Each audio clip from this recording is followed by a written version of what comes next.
ঘুম থেকে উঠে ভারী জলখাবার তৈরি করতে না চাইলে আমার মতন এরকম দুধ আর ব্রেড দিয়ে একটা খুব সহজে এবং তাড়াতাড়ি ব্রেকফাস্ট তৈরি করে নিতে পারেন। তার জন্য কিছুই না, ব্রেডকে ভালো করে বাটারের সঙ্গে এপিঠ ওপিঠ সেঁকে নিতে হবে।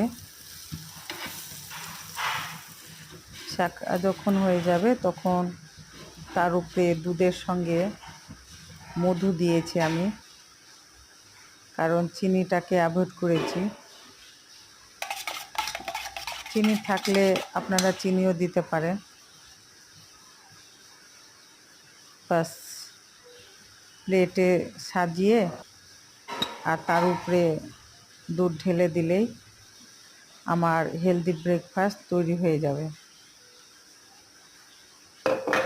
একটু দেখতে ভালোর জন্য আর ফ্লেভারের জন্য একটু কেশর দিয়েছি তার উপরে। কেশর হচ্ছে অপশনাল, আমার কাছে যেহেতু ছিল তার জন্য দিয়েছি সামান্য।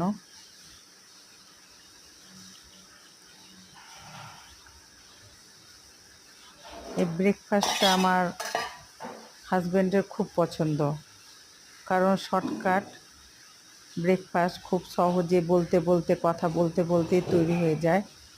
তার জন্য এই ব্রেকফাস্টটা ওর খুব পছন্দ।